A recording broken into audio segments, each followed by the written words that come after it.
Hi everybody, welcome to Facebook Live Friday. I hope that you are all safe. We know that there's been kind of like some crazy weather up in the north and northwest. We're having a little bit of some interesting weather here in Missouri. You experience all 4 seasons in a week. But today we have Vonda Cooper with us for operations, and so let's see what she's got to share with us.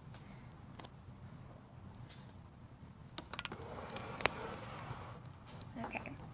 Hi everybody, welcome. It's good to be with you guys today. I fell sideways, does that matter? Oh, did you? Uh-oh. Oh no.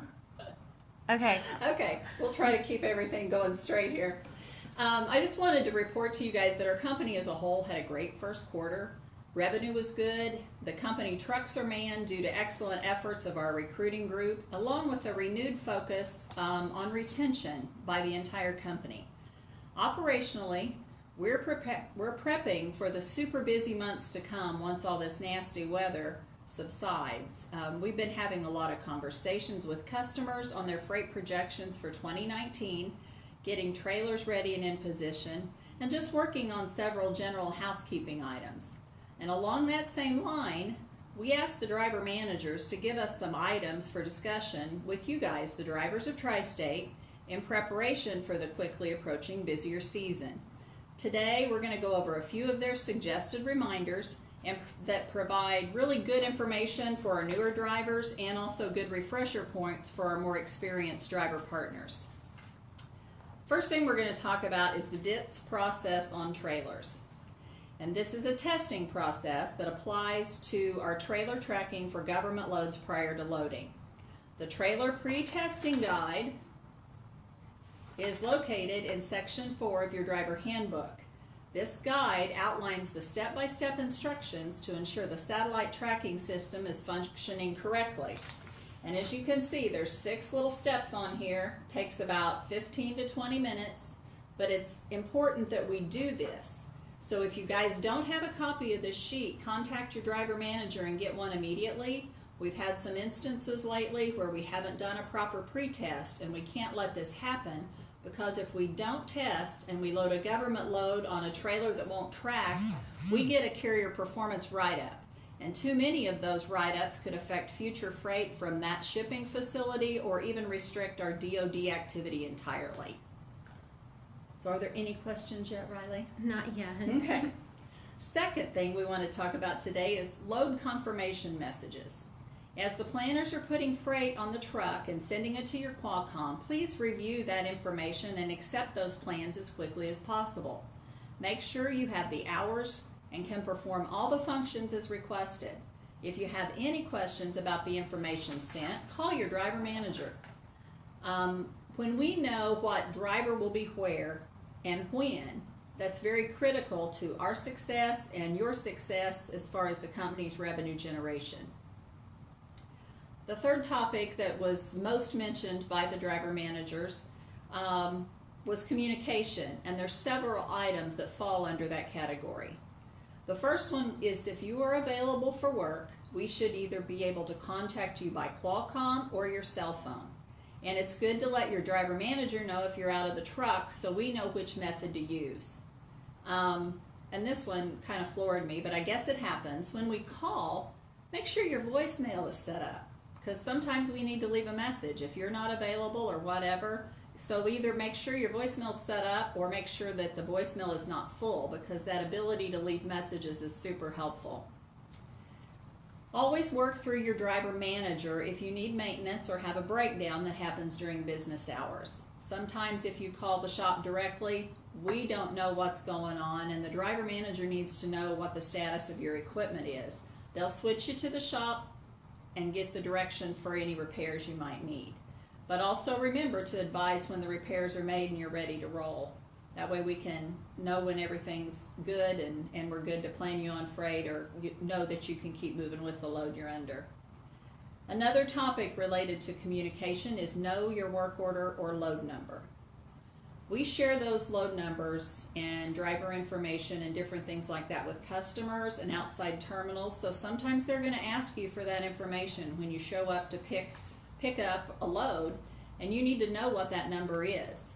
A helpful hint that a driver gave me once that they did was they take a dry erase marker and they write their load number right along the top of their windshield out of their line of sight so that they can always look up and see it and they know what it is if they're on the phone with somebody or at a shipper's gate or dock. A lot of drivers use that method and it seems to work really well. Any questions yet, ma'am? Okay, moving on. The fourth item that they wanted us to bring up was the Has-Waste checklist. Now I know we talk about this on almost every operations call, every safety call, every call, but that's because it's that important. Make sure you call in before you leave the generator or the shipper with your manifest in hand so this process can be completed. We implemented this to help our CSA scores on placarding and are seeing improvement, but we could always do better. So if you have any questions regarding placarding, don't hesitate to call 24/7. Someone will help you or get you help. The only question you guys can ask that's wrong is the one you didn't ask. So the fifth thing that the DMs wanted to talk about was proper Qualcomm macro usage. Several driver managers mentioned a number of topics that fall into this category too, so we'll go through several of those. The first one is when you send a macro that requests a trailer number, please enter your current and correct trailer number. That information feeds into our computer operating system and allows us to know the trailer you're pulling, where you picked it up from, and also where you will ultimately drop that trailer. Also helps the planners see what kind of trailer you have for planning purposes. Make sure that you always use the correct trailer number. The next one talks about arrived at shipper and arrived at consignee messages. When you send those, send them timely. When you're at the gate, send your message. Don't wait till you're at the dock unloaded to send you arrived at consignee. We look at those. If a customer's calling, tracking a truck, we look at the messages. And that information is also really helpful for operations to gauge when you'll be available and ready for your next load. And the last one on the macro side is if you happen to be running one of the Orica cap run shipments, and if you've ever ran one, you will remember these shipments. They are multiple stop, you offload by hand cases into a bunker. But the request has been made that you put the documented number of cases you either pick up or drop off in the comments section of your macro. They have multiple stops, and again, we need a record of case count throughout the shipment. Anything yet? No. Wow, they're quiet today. Another topic that the DMs wanted me to bring up is the New York through-weight permit. There seems to be some confusion on when you need a New York through-weight permit, so let me try to explain that. You do need a New York thruway permit if you will be running on the New York thruway with commercial explosive shipments. Your driver manager will need the location you will get on and off the thruway and approximate times of this entry and exit to get your permit.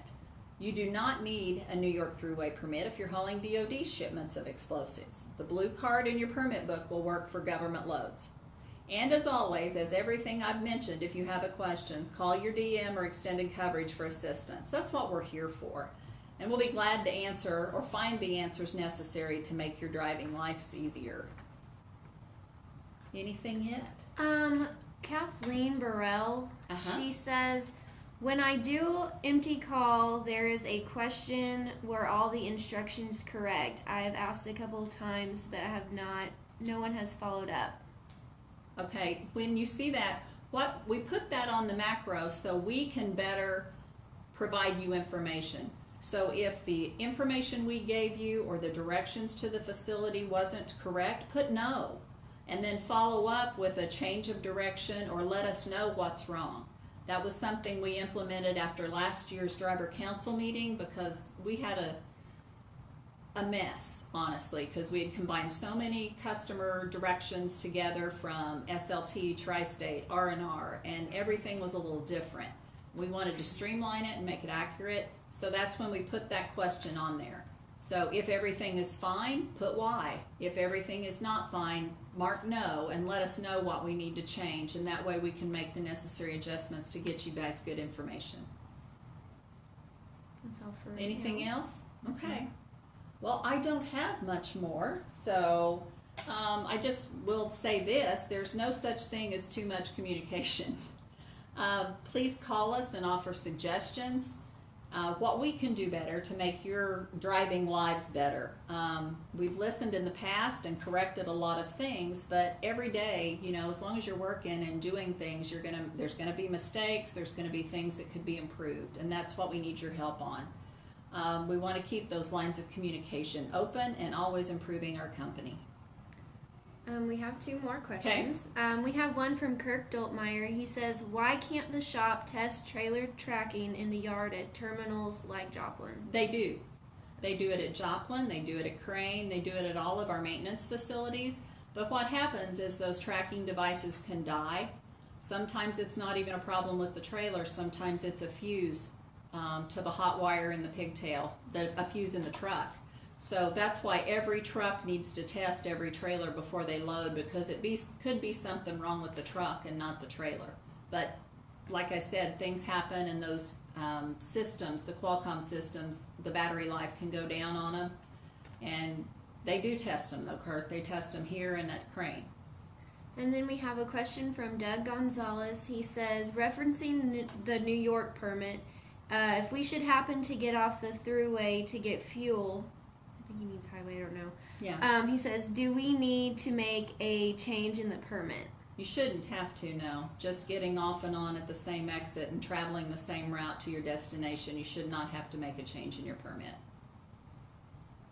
Anything else? Mm-mm. Come on, guys. Don't let me down here. I'm out of words. But Kirk says, we just tested 3 bad ones there, so I don't know. Bad here? Send me the trailer numbers.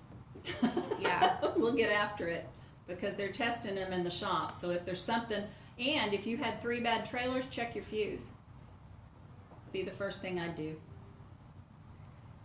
Other than that, I think we don't have any more. Okay. Well, I'll just close with this, guys. To quote George Bernard Shaw, the biggest problem with communication is the illusion that it has taken place. I ask you guys to always be safe and be kind to one another. Thanks.